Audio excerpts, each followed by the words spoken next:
Inshuti namwe bakunzi mudahengeshanya gukurikirana ibiganiro by'imbonesha kuri JCTV turongeye kubaramutsa tunabaha ikaze mu makuru tugira tubashikiriza uyu munsi mu rurimi rw'ikirundi. Mu buhinga bw'ivyuma turi kumwe na Jonathan Ntondereye niwe ari katuma amajwi n'amasanamu bashikira neza, na kuri mikro ni jewe Sibomana Ponsier sangwe ikaze. Amakuru tubashikiriza uyu munsi bagiye ku ngingo nkuru zikurikira. Amazu menshi aramaze kubomoka biturutse ku manga ihanamiye quartier Gisyo iri muri commune ya Kanyosha. Baraja kubikurikirana muri ano makuru. Mu gihe ibimenyesha makuru bibandanya byiyongera ngo hariko arahinyanyurwa itegeko rigenga umwuga wo kumenyesha amakuru kugira ngo rijane n'ibihe tugezemo, navyo nyine muraja kubikurikirana muri ano makuru. Turabafitiye kandi n'ayavugwa mu makungu.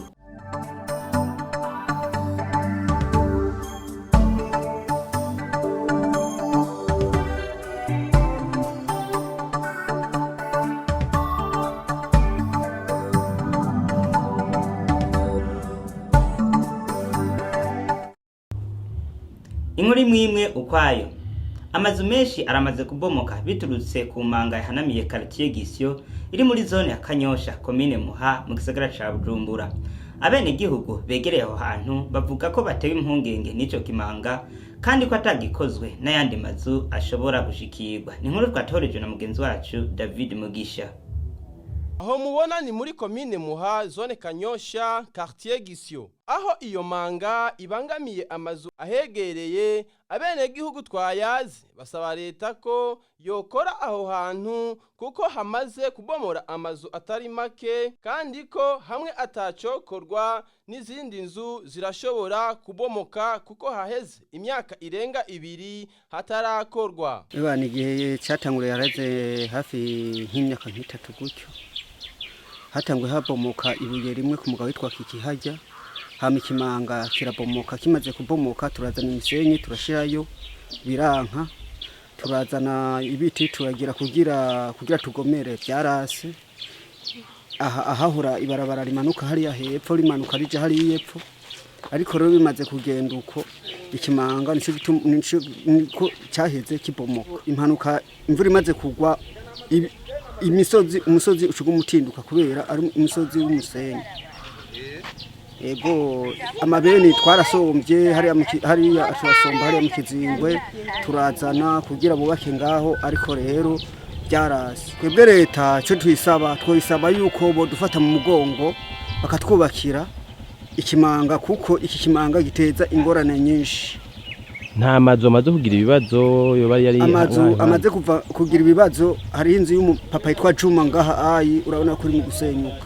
Hariho niyo urabona nayo nyene yuko yegereje, urabona n'uyu na wenyene yuko yegereje, n'inzu zine zigomba zigira ikibazo. Keza Kimana Zainab umwe mu bene gihugu baho aramenyesha ko hakunda kubera impanuka z'abana, akamenyesha kandi ko hari amazu amaze kubomoka ndetse abantu benshi bariko barangara kubera aho hantu hatarakorwa. Nanje ni Keza Kimana Zainab. Icyo nosaba kubijanye n'iki kimanga nuko hokorwa, kuko imihana y'abantu maze kugenda ni myinshi irenga 3, kandi urabona n'aba bantu hahegereye n'akaburi, abacu baragiye, imva zose zaramanutse ziruruka. Ndabona ari ahantu hateye ubwoba cyane, natwebwe tuzotuba dushikirwa n'amashuri agirashikirwa. Ibibazo ntibibura kuko abana bobo bashengerera nk'ibi bintu by'ubucakara biriko biramanuka, ibitungutsungu bibafasha aragwayo. Kweri rero n'umwana yigeze yarapfuye, umwana umwe kubera iki kibazo cyo ngaha. Ahantu haheze igihe kinini cyane kuko hari yepfo hari manga nini, hariho inzu y'umusirikare yaragiye yose irahera, arigwanira uburyo bwose ariko nticyakunze. Yaruhigiye yose n'indi nzu 3 zimaze kugenda, hagiye hagenda buke rabiyo hageze. Ikibazo turagifise kumvo ziki z'abantu benshi bariko bangara, hari abagiye gupanga bari bafise amazu yabo. Musaba iki n'abagira neza abo baba twumva kuri umwanya kuri mikro? Je kintu nosaba nk'abagira neza bazi ikiremwa muntu ariko arangazwa ari mu gihugu cy'iwabo bitewe n'iyi mpanuka, yuko boza bakahakora natwebwe dufite umutima uhagaze kuko ni ikintu kiza kimanyagura biteye ubwoba boza hagakoko hama tukagira amahoro mu mitima yacu. Mu gihe ibimenyesha makuru bibandanya byiyongera ngo hariko harahinyanyugwa itegeko rijanye n'umwuga wo kumenyesha makuru kugira ngo habe itegeko rijanye n'ibihe tugezemo. Ivyo ni bimwe mu vyaranguwe n'ubushikiranganje bwo kumenyesha makuru, ubuhinga ngurukana bumenyi n'ibinyamakuru mu mezi 6 y'umwaka turangije. Nayo mu ntumbero yo guhinyanyura itegeko rigenga umwuga wo kumenyesha makuru kugira rijane n'ibihe tugezemo, na burya ibinyamakuru biguma vyongerekana, na cyane amaradiyo yegereye abenegihugu cyo bita radio communautaire, n'ibinyamakuru bikoresha ubuhinga ngurukana bumenyi. Amanama atari make yaragirishijwe abakorera mu gisata cyo kumenyesha makuru kugira hahana ivyiyumviro ku ngingo zohinyanyurwa mu itegeko rigenga umwuga wo kumenyesha makuru. Ubu itegeko rihinyanyuye rikaba ririko rirategurwa kugira rizoshikirizwe inama shikiranganje ngo igihweze mu minsi iri imbere.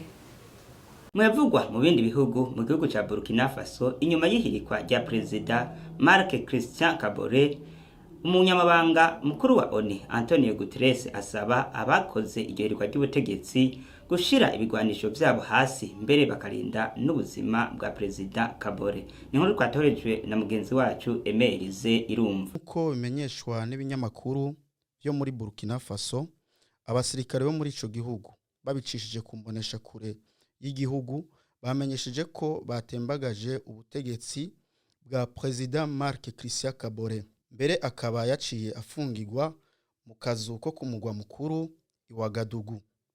Inyuma yaho Antonio Guterres, umunyamabanga mukuru wa ONU, akaba yateye ivyatsi iryo hirikwa ry'ubutegetsi, mbere agasaba abarikoze gushira hasi ibigwanisho no gukingira ubuzima bwa Perezida Kabore.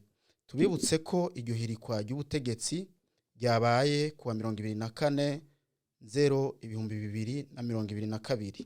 Inshuti namwe bakunzi mwari kumudukurikirana, ni no kuri iyo nkuru turangirije ko amakuru twari twabateguriye, ariko tubibutse ko mushobora kubandanya mudukurikirana muciye kuri Facebook, Instagram, Twitter na YouTube, mwandika akajambo JCTV. Tubipfurije kugiraho mubahwe na gahwana.